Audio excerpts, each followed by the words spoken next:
Me llamo Isabel Stanton. Tengo 31 años, y le pongo precio a los desastres para vivir. El julio pasado, mi hermano metió a sus 2 hijos en un taxi y los envió a mi casa. Una casa que yo había vendido en silencio 4 meses antes. Le había dicho que no 3 veces por escrito. Él envió un último mensaje, puso su teléfono en modo avión, y subió por la pasarela de un crucero con un vale de bebidas en la mano. El taxi llevó a mi sobrina y a mi sobrino, a través de una tormenta de verano y los dejó en el porche de un extraño. El hombre que abrió esa puerta, hizo una sola llamada telefónica. Lo que esa llamada puso en marcha: la patrulla, la trabajadora social, las esposas en el aeropuerto, y un papel que mi propia madre deslizó sobre su mesa de cocina. Mi familia nunca lo vio venir. Honestamente, yo tampoco. Si alguna vez han tratado tú no como la oferta inicial de una negociación en lugar de una respuesta real, quédate conmigo, porque esta historia se gana cada minuto. Bienvenidos a Justicia Oculta, donde la gente callada finalmente deja de quedarse callada. Suscríbete a mi canal ahora mismo, porque vas a querer ver cómo se ve un emoji de pulgar arriba, dentro de un expediente policial. Trabajo en el piso 19 de una torre de cristal en el centro, en una empresa llamada Meridian Assurance Group. Mi trabajo es fácil de explicar y difícil de hacer. Miro algo que la gente ama: una casa, un puente, un negocio. Y calculo exactamente cómo fracasa. Le pongo un número a la catástrofe antes de que llegue. Los clientes pagan mucho dinero por eso. Mi familia lo tuvo gratis durante 3 décadas, y nunca supieron que eran mi cliente más grande. Yo era la guardiana de las llaves de repuesto, el aventón de medianoche al aeropuerto, el préstamo sin fecha de vencimiento, el cuarto de huéspedes que nunca se pedía, solo se anunciaba. Cuando la transmisión de mi padre murió, mis ahorros la arreglaron. Cuando le rechazaron la tarjeta a mi hermano Marcus, la mía no falló. Eso no era amor exactamente. Era infraestructura. Nadie le agradece a un puente. Solos cruzan y se ofenden mucho el día que cobra peaje. Aquí está lo que pasa cuando eres la confiable. La confiabilidad se lee como consentimiento. Di que sí suficientes veces y tu sí deja de ser un regalo. Se convierte en una orden permanente. Y tú no. En mi familia nunca fue una respuesta. Era una oferta inicial. Decirlo y la negociación simplemente comenzaba. Seré justa. Nadie me torció el brazo. Seguía atrapándolos porque atrapar cosas se sentía como ser necesitada. Y ser necesitada era lo más cerca que estuve de ser vista. Hicieron falta 2 niños en el porche de un extraño para enseñarme la diferencia entre esas 2 cosas. Aprendí las reglas familiares a los 12 años, parada en la puerta principal con el inhalador de mi hermano en la mano, porque Marcus, de 15 y sonriendo, lo había olvidado otra vez el día del partido. Mi madre me besó la frente y me llamó su pequeña gerente. Se llama Diane, y ella había aprendido las mismas reglas de su propia familia, cargando a su hermano menor Teddy como equipaje durante 40 años y contando esas historias como otras mujeres presumen la vajilla de bodas.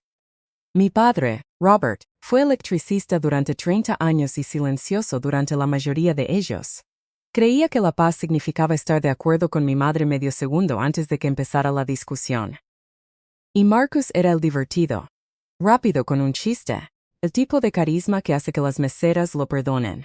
Nunca cargó nada pesado en su vida, porque cada vez que alcanzaba un peso, 4 manos le ganaban, y 2 de ellas eran mías. Se convirtió en un hombre de 37 años, que nunca había escuchado un no que se mantuviera firme. Te conviertes en lo que tu familia te alimenta, y a él lo alimentaron de rescate en rescate mientras a mí me alimentaban la palabra responsable, como si fuera postre. La gente pregunta por qué seguía pagando la cuenta de un hombre adulto. Durante mucho tiempo, la respuesta honesta tenía 4 habitaciones y una dirección. Compré una casa en Smyrna cuando tenía 25 años. 6 años de ahorro brutal. Esa casa era mi prueba de que existía como persona y no solo como función. Durante como un año, fue mía. Luego mi madre pidió una llave para emergencias. Marcus copió la llave por conveniencia. El cuarto de huéspedes se convirtió en el cuarto de los niños.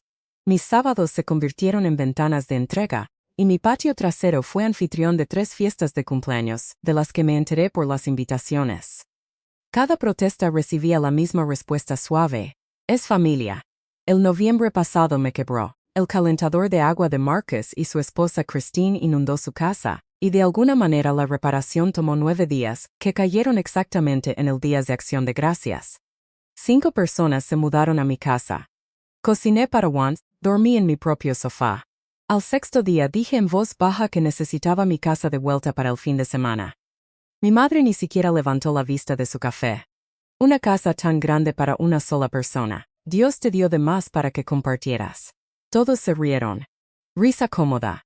El sonido que hace una familia cuando el arreglo le conviene a todos menos a la persona que paga. Me quedé parada en mi propia cocina, sosteniendo una sartén que había comprado en una casa que había comprado. Y entendí que no era dueña de ese lugar de ninguna forma que contara. Lo habían anexado. Mi enojo se enfrió hasta convertirse en algo más silencioso, y mucho más útil. Empecé a hacer cuentas. En enero llamé a un agente de bienes raíces con talento para la discreción y dije las palabras en voz alta por primera vez. Quiero vender. Fuera del mercado, sin letrero en el jardín. En 3 semanas, me trajo un comprador. El coronel Marcus Reeves, retirado del Cuerpo de Marines de Estados Unidos. 61, 32 años de servicio, viudo desde hace 4. Quería una calle tranquila y un porche que diera al este. Firmamos a mediados de marzo. Llaves en un sobre, todo mi secreto en una carpeta. Me mudé a un condominio 25 minutos y toda una vida de distancia. Le dije a mi familia que la casa estaba en reparaciones. Techo, tuberías, remediación de moho, vago y aburrido, el mejor camuflaje que existe. Nadie verificó. No inspeccionas un recurso. Simplemente asumes que estará ahí. Como el agua, como el clima, como yo. En la mesa de cierre, el coronel hizo una pregunta que no estaba en ningún formulario. ¿Algo que debas saber sobre la casa? Le dije lo más verdadero que poseía. Mi familia cree que esta casa les pertenece. Si alguien alguna vez aparece, no les debe nada. Sostuvo mi mirada, luego asintió una vez. Entendido. Me fui sintiéndome ingrávida, como si finalmente hubiera sacado mi vida de una zona de inundación. Debí saberlo mejor. El riesgo no desaparece. Solo cambia de dirección más lento que yo. La primavera fue la primera temporada de mi vida adulta que me perteneció a mí. Me inscribí para el examen de certificación de julio, la última casilla antes de que Meridian me hiciera directora de riesgos. Quiero ser clara sobre algo, porque importa. No abandoné a esos niños. Sofía tiene 9 años, toda codos y observación. Leo tiene 6 y viaja a todas partes con un dinosaurio de plástico llamado Bruce. Los veía casi todos los domingos en casa de mis padres. Sí. Sofía guardaba una caja de zapatos con los boletos de lotería raspados y perdidos de su padre, su colección, y lo decía con tanta naturalidad que nadie más que yo parecía escuchar lo que significaba. Una niña de 9 años ya llevaba registros sobre su padre. Dejé un edificio y un puesto que nunca había solicitado. No dejé a esos niños. La distinción era todo el punto, aunque todavía no sabía lo caro que sería demostrarlo. Mayo estuvo tranquilo. Principios de junio más tranquilo aún. A mediados de junio, mi teléfono se iluminó con el nombre de Marcus. No dijo hola. Adivina quién va a las Bahamas. Un crucero de aniversario 7 días, saliendo el 12 de julio, una oferta a punto de vencer, $4,800, no reembolsable, ya reservado. Así que los niños se quedarán contigo, dijo. De todos modos apenas tienes vida. Se rió cuando lo dijo, para que objetar me convirtiera en la que no puede tomar una broma. Mi examen era el 15 de julio. Debajo de ese hecho había uno más grande, el que había estado practicando toda la primavera. Dije, no, solo eso, sin colchón, sin disculpa, sin ofrecer buscarle una niñera. El silencio en la línea tuvo una textura, como una máquina atascada en una moneda que no reconocía. Luego se rió otra vez. Siempre dices eso primero. Está bien. Hablamos. Colgó alegre, genuinamente despreocupado, porque en 37 años la palabra no nunca le había costado nada. No crees en la lluvia que nunca te ha tocado. Lo que siguió fueron 10 días de la máquina de presión familiar, todos los pistones disparando. Mi madre llamó primero. La familia aparece, Isabel. Una tía envió un emoji de manos rezando y la palabra egoísta. Christine me envió un itinerario de spa que decía, lo necesitábamos tanto. Y me di cuenta de que ella no me estaba presionando. Pensaba que ya estaba resuelto. Respondí de la única forma que un analista de riesgo sabe, clara, calmada y por escrito. 26 de junio. No estoy disponible para cuidar a los niños desde 11 al 19 de julio. Por favor, organiza cuidado infantil. 1 de julio, más largo, con la fecha de mi examen escrita. 5 de julio, la versión final, la que un detective después me leería en voz sin música. No voy a cuidar a Sofía y a Leo. No planees contando conmigo. Por favor, organiza cuidado infantil licenciado. Esta es mi respuesta final. Toda su respuesta fue un emoji de pulgar arriba. Luego 6 días de nada. Me dije a mí misma que la máquina finalmente había aceptado la moneda. Pero alguna parte animal de mí sabía mejor. En mi familia, el silencio nunca fue paz. El silencio era inventario. Antes de llegar a esa mañana de sábado, díganme, ¿alguna vez su familia trató su no como la oferta inicial de una negociación? ¿Cuántas veces tuvieron que repetirlo antes de que los escucharan?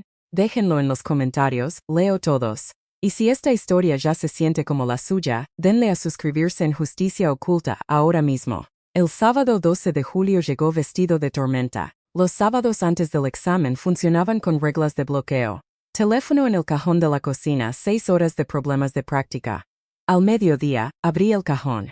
Un mensaje de Marcus con hora de las 7:41 de esa mañana. Los niños van en un taxi a tu casa. Abordando ahora. Eres la mejor, hermana. Modo avión hasta Nassau.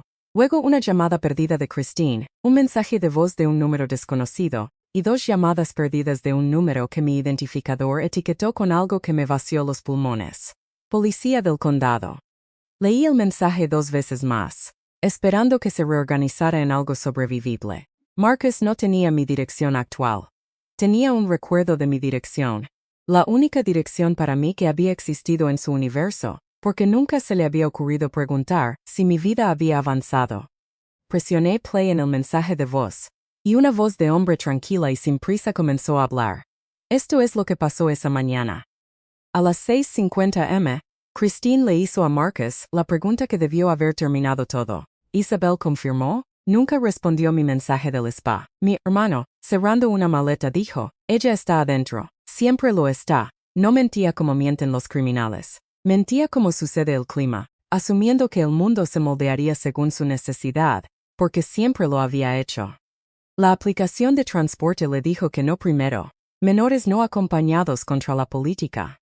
Así que llamó a una empresa de efectivo, y un conductor llamado Gus llegó a las 7:35. Marcus le dio $80 y una promesa. Su tía está en la casa. Los está esperando. Abrazó a sus hijos. Sofía tenía su mochila y su teléfono heredado para emergencias. Leo tenía a Bruce's dinosaurio. Y aquí está el detalle al que sigo regresando. El mensaje para mí salió a las 7:41. El taxi salió a las 7:38. Me informó 3 minutos después de que las ruedas ya estaban girando. Luego desapareció durante una semana. Eso no es olvidarse de verificar. Eso es asegurarse de que la respuesta no pueda importar. Sofía me contó la parte del viaje ella misma, semanas después, con la voz plana que usa para las cosas que la asustan. La lluvia empezó pasando el cruce de la autopista, y Gus preguntó, ¿seguros que su tía está en casa? Sofía dijo que sí, porque su papá había dicho que sí, y las niñas de 9 años funcionan con la certeza de su padre. Reconoció la vuelta antes que el GPS.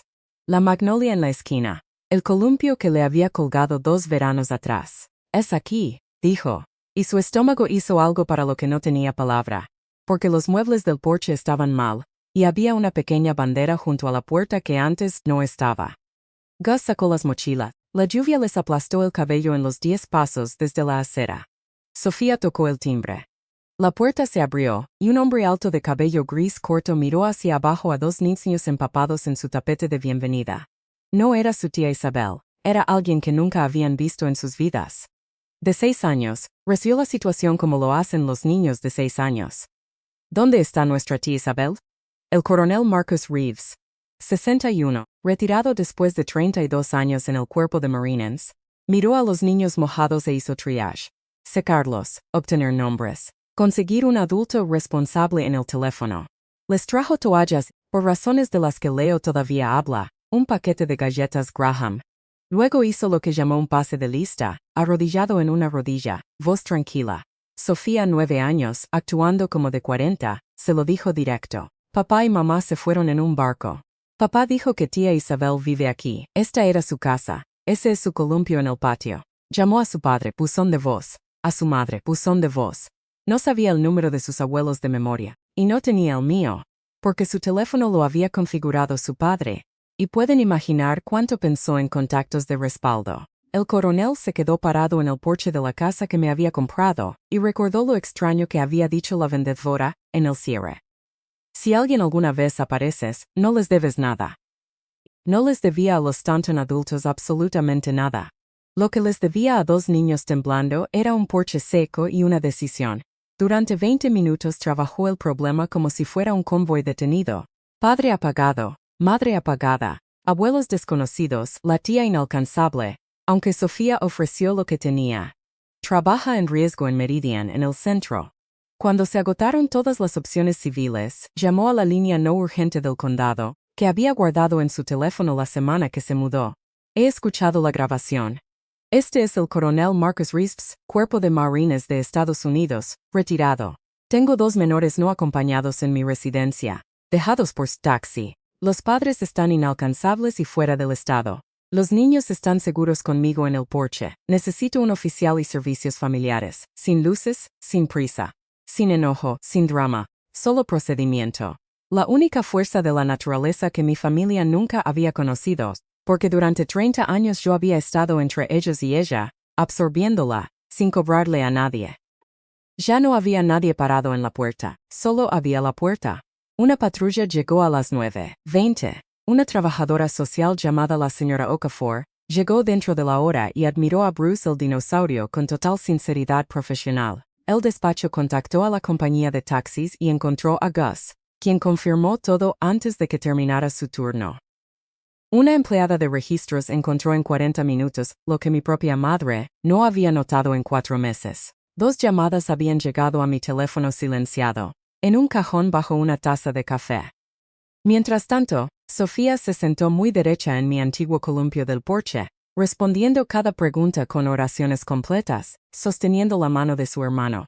9 años y la Stanton más responsable en la escena por un margen cómodo. Al mediodía, devolví la llamada. Señora Stanton, Detective Alvarez, policía del condado. ¿Conoce a una Sofía y un Leo Stanton? Dije que sí. Están a salvo, en su antigua dirección. Creo que sería mejor que viniera. Conduje hacia la tormenta. No hay manual para estacionarse frente a tu propia casa. Antes de tocar el timbre, la puerta se abrió, porque el coronel me había visto llegar. Leo me golpeó a la altura de la rodilla y se aferró como el clima.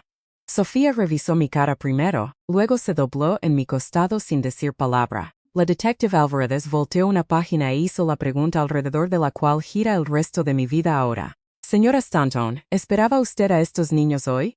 Vi la salida. Un sí, un pequeño y misericordioso sí, un malentendido. Mi hermano es un desastre con las fechas, y la maquinaria se habría apagado en el acto. Sin informes, sin cargos. El sí estaba ahí en mi boca cálido y familiar. Miré la trenza mojada de Sofía. Escuché mi propio mensaje final durmiendo en mi bolsillo y dije, no, rehusé 3 veces por escrito. Alvarez escribió sin mirar hacia abajo. La señora Okafor preguntó si me llevaría a los niños mientras se resolvía la situación, y dije que sí instantáneamente, porque los niños nunca fueron la carga. La carga era todo lo que estaba atornillado a ellos. Para las 7 de esa tarde, había sándwiches de queso derretido y caricaturas en un hogar que mi familia no sabía que existía. Sofía me ayudó a lavar los platos, y entre plato y plato dijo, sin mirarme, ¿por qué no nos dijiste que te habías mudado? Dije algo verdadero e inútil sobre problemas de adultos. Se secó las manos y entregó la segunda pregunta como si no pesara nada. Papá dijo que nunca dirías que no de verdad. Dice que tus noes son solo tu forma de calentar. Lo dijo sin crueldad. Ese era el horror de todo, una ley más del universo. El no de tía Isabel significa sigue insistiendo. La máquina ya no solo me manejaba a mí, ya la estaba entrenando a ella. El lunes por la tarde, el barco llegó a Nassau, y 40 minutos después de que la pasarela tocara el muelle, sonó mi teléfono. No llamó primero al detective. No llamó primero a sus hijos. Me llamó a mí, y las primeras palabras de mi hermano, textuales. ¿Qué hiciste? No. ¿Están bien los niños? Mantuve la voz nivelada. Deberías intentarlo antes de aterrizar. Se desmoronó en pedazos, fanfarronería, luego negociación. Fue un malentendido. Obviamente hubiera. ¿Qué cargo? Detrás de él, nítido como cristal sobre el wifi barato del barco, escuché a Christine. Ella nunca dijo que sí, Marcus. Mírame. Ella nunca dijo que sí. 2 investigaciones se habían abierto en ese barco, y solo una involucraba a la policía. Volaron desde Nassau a la mañana siguiente. Asientos comprados a precios de desesperación. El hombre que gastó $4,800 para escapar de una cuota de niñera, ahora pagaba precios de pánico para volar de regreso hacia una orden de arresto. Pausa rápida, porque puedo sentir a algunos de ustedes gritándole a la pantalla. Pónganse en ese porche con la detective Álvarez por un segundo. Un pequeño sí de ustedes, y todo el problema de su familia se evapora. Uno honesto y su hermano termina esposado. ¿Cuál palabra habrían dicho, de verdad? Cuéntenmelo en los comentarios, leo todos. Y si son nuevos aquí, suscríbanse a Justicia Oculta, porque apenas estamos llegando a la parte donde mi madre desliza un papel sobre una mesa de cocina. El martes 15 de julio se suponía que era mi día de examen. En cambio, aplacé mi lugar a agosto. 2 oficiales esperaban en la puerta de embarque cuando aterrizó el vuelo de Marcus. La orden se había firmado el día anterior. Abandono de un menor dependiente y contribuir a la privación de un menor. Delitos menores, construidos sobre una base que mi hermano había vertido él mismo. La declaración del conductor, la hoja de viaje, la cámara del timbre del coronel, las marcas de tiempo. Un taxi despachado a las 7:38. Un mensaje para mí a las 7:41. Eso es intención, así lo llama la ley. Esa misma tarde, mi madre pasó por la antigua casa y vio una camioneta gris y una bandera del cuerpo de Marines junto a la puerta. Me llamó desde la acera, y en 2 oraciones toda la cosmología familiar encajó en su lugar. ¿Vendiste la casa? ¿Dejaste que un extraño arrestara a tu hermano? La venta de mi propia propiedad se había convertido en una traición. Un marine retirado contestando su propia puerta se había convertido en mi cómplice contratado. Y Marcus, quien había enviado a sus hijos por todo el condado y desaparecido, había sido arrestado por mí. Dije, mamá, pregúntame cómo están los niños. Colgó. El chat familiar se llama Stanton Fuerte. Esa noche se ganó el nombre, 84 mensajes, y leí cada uno, viendo mi juicio llevado a cabo en una corte donde yo no tenía asiento. Mi tía, la sangre no llama a la policía contra la sangre. Punto. Una prima. Pudo simplemente haberse llevado a los niños. Mi madre publicó una foto de Marcus en su graduación, aparentemente evidencia exculpatoria. Mi padre no publicó nada, lo cual en ese chat también es un veredicto. Esto es lo que nadie publicó, ni una sola vez en 84 mensajes, una pregunta sobre los niños. Los niños no eran la historia. Los niños eran accesorios en la historia de lo que yo le había hecho a Marcus. 2 mensajes sí me llegaron en privado. El primero fue de Christine. Me dijo que dijiste que sí. Se lo dijo a su abogado también, hasta que salieron los mensajes de texto. Lo siento mucho. Los niños preguntan por ti. La única adulta honesta de ese lado, y ella no tenía ni una gota de sangre Stanton, lo cual empezaba a sentirse menos como coincidencia y más como diagnóstico. Segundo fue una llamada de mi padre que duró menos de 1 minuto. El corazón de tu madre se está rompiendo, Isabel. Esa fue toda la llamada. El martes siguiente, mi madre llamó con una voz que no había escuchado desde las fiebres de mi infancia. Ven a tomar té, bebé. Solo nosotras. En la mesa de la cocina había un documento, 3 páginas, una pestaña marcando dónde iría mi firma. El abogado de Marcus había encontrado la salida, y la salida era yo. Si hubiera habido un acuerdo permanente de cuidado infantil, un entendimiento de que tía Isabel cuidaría a los niños, y si yo me hubiera mudado sin informar a la familia, bueno, entonces nadie abandonó a nadie. Todo lo que se requería era que jurara bajo juramento 2 mentiras. Que había dicho sí cuando había dicho no 3 veces por escrito, y que mi secreto había sido la negligencia que causó todo. Mi madre deslizó las páginas sobre la mesa. Una firma, bebé. Podrías arreglar toda esta familia con una oración. Le pongo precio al riesgo para vivir. Y nunca había visto un instrumento así. Una póliza donde yo pagaba cada prima, absorbía cada pérdida, y la beneficiaria era el mismo peligro que se estaba asegurando. No lo toqué. Pero Dios me ayude. Tampoco dije que no todavía, dije que lo leería. 3 noches después, a las 3 de la mañana, me senté con el documento en la pantalla de mi laptop y empecé a redactar la versión donde lo absorbía todo. Fluyó, porque he estado escribiendo la coartada de esta familia desde que tenía 12 años. Luego abrí mis mensajes y leí mi propia respuesta final, fechada el 5 de julio. Sus cargos eran delitos menores. Hacer declaraciones falsas bajo juramento es un delito grave. Me estaban pidiendo cambiar una posible sentencia de libertad condicional para él por una posible sentencia de prisión para mí, y llamarle familia a ese intercambio. Borré el borrador. Y sentada ahí en la oscuridad, me permití repasar la llamada que había recibido la noche de su arresto. Por primera vez en 37 años, Marcus me había hablado sin encanto, con la voz partida por la mitad. Nadie nunca me dejó fallar, ni una sola vez. No sabía que un no pudiera ser real. Era la oración más verdadera que jamás me había dicho, y lo más condenatorio que alguien ha dicho sobre nuestra familia. Y lo había dicho como excusa. Necesitaba una conversación con un ser humano que no compartiera sangre con nadie en esta historia. Así que el sábado conduje a mi antigua casa y toqué la puerta a propósito. El coronel trajo 2 tazas de café, y nos sentamos en el porche. Él en una mecedora, yo en el columpio que le había colgado a Sofía. Me disculpé por arrastrar a un extraño al lío de mi familia y se vio genuinamente confundido.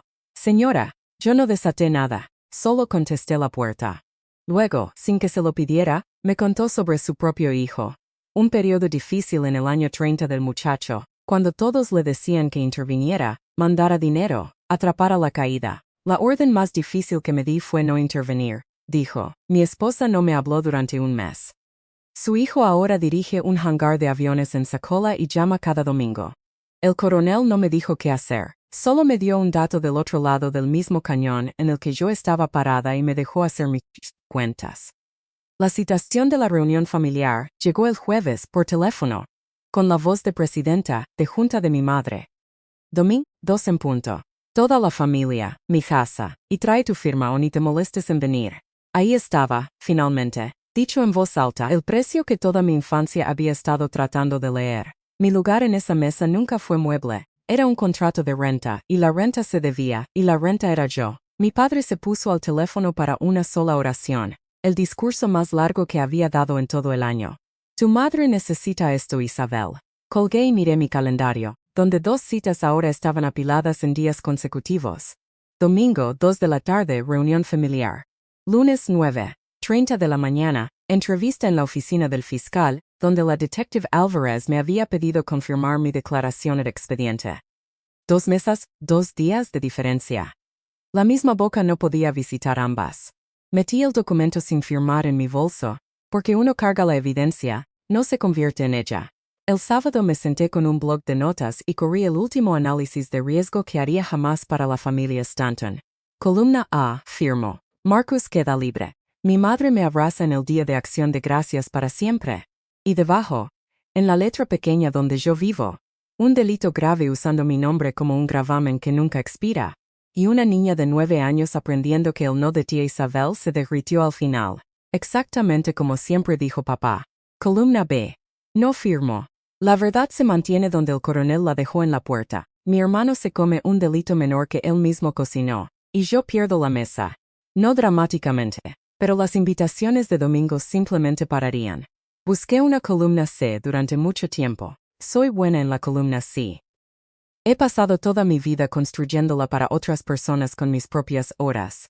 Mis propios ahorros, mi propia dirección. No había columna C esta vez. Bajé el lápiz y dormí para mi sorpresa como una piedra. El domingo a las 2 en punto, toqué la puerta de la casa donde crecí.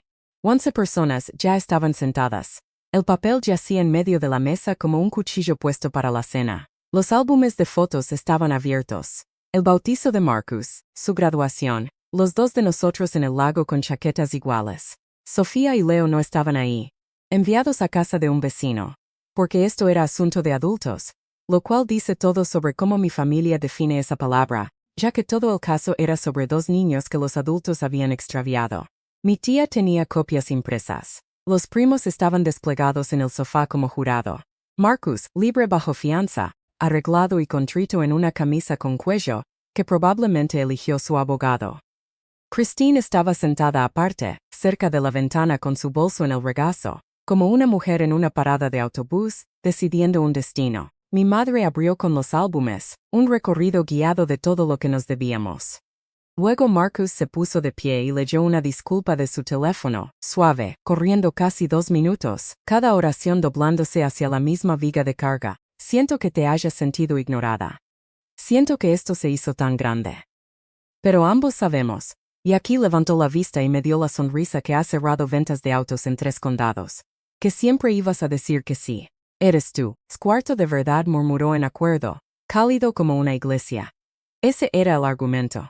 Mi propia confiabilidad, 30 años de ella, de vuelta a mí como evidencia de que mi negativa nunca había sido real. El incendio presentando al cuerpo de bomberos como prueba de que nunca hubo peligro. Me senté con las manos cruzadas y dejé que el silencio se volviera costoso. Luego mi madre deslizó el papel el último centímetro, y el cuarto se inclinó hacia adelante. No levanté la voz. Saqué mi teléfono, abrí el hilo de mensajes, y leí en voz alta, fechas primero como citaciones. 26 de junio, 1 de julio, 5 de julio, esta es mi respuesta final. Luego puse el teléfono boca arriba junto al lápiz. Esos se enviaron antes de que él comprara un viaje en taxi. El detective los tiene, la fiscal los tiene. Todos han tenido 30 años de mí. Saben que documento todo. La mano de mi madre cubrió el documento como una mujer protegiendo una vela. Mantuve la voz desde el volumen de una mesa de cocina. Me están pidiendo que jure bajo juramento que mi no fue un sí. Sus cargos son delitos menores. Mentir en ese documento es un delito grave. Quieren cambiar su libertad condicional por mi prisión y llamarle familia a esa tasa de cambio. Mi tía empezó a decir, sangre, y dejé que la palabra se quedara ahí sin alimentar. Entonces mi madre se quebró, de verdad se quebró, su voz subiendo a un lugar que nunca le había escuchado. Una oración, Isabel. Podrías arreglar todo con una oración. Y ahí estaba. La tesis familiar, dicha claramente por fin, cualquier destrozo, de cualquier tamaño, y la reparación siempre es una oración más de mi parte. Me levanté. Mis rodillas aguantaron. Durante 31 años, mi no fue una oferta inicial en esta familia. Dejó de serlo en un porche bajo la lluvia. He hecho las cuentas de lo que esto me cuesta. Soy la única persona en este cuarto que siempre hace las cuentas. Sé exactamente lo que estoy perdiendo hoy. Y no voy a firmar. Tomé mi bolso. Detrás de mí, la voz de mi madre se puso plana y final, la más fría que jamás le había escuchado. Si sales por esa puerta, no vuelvas. Ningún domingo. Me detuve en el umbral de la casa donde crecí. El último umbral que nunca fue mío, y di la respuesta más verdadera de mi vida. Lo sé, mamá. Lo tenía calculado, y caminé a través de él hacia la tarde. El lunes 9:30 de la mañana, un salón de conferencias, alfombra del condado, café que no bebí.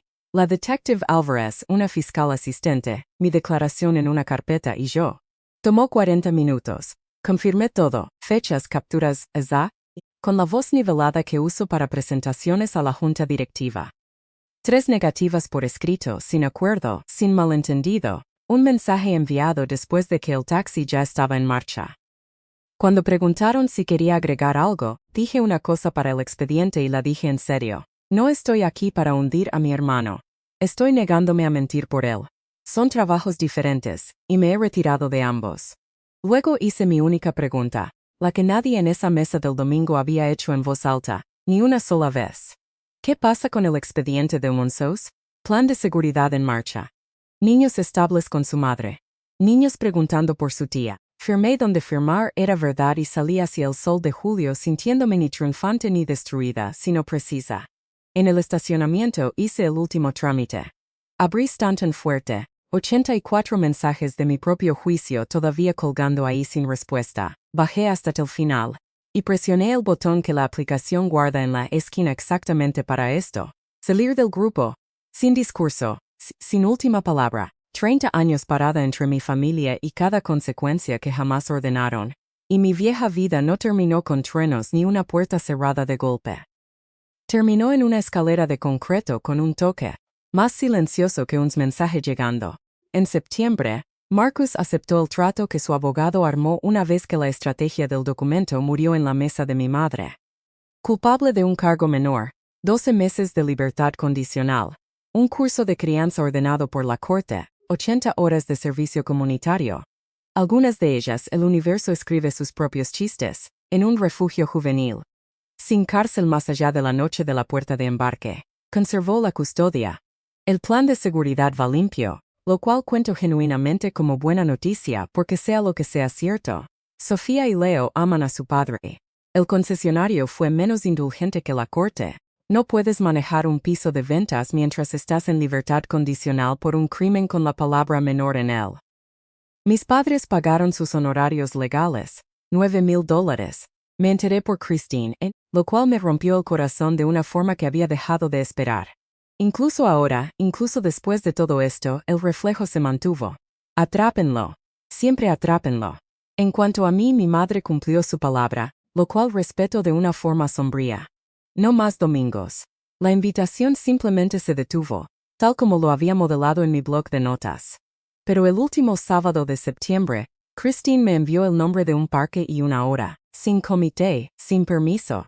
Leo trajo a Bruce, Sofía trajo el tablero de ajedrez, y yo no llevé nada, por una vez en mi vida, excepto una cosa que ya había puesto en marcha y que nadie en esa mesa del domingo sabía. Todavía no lo saben. Ustedes están a punto de saberlo.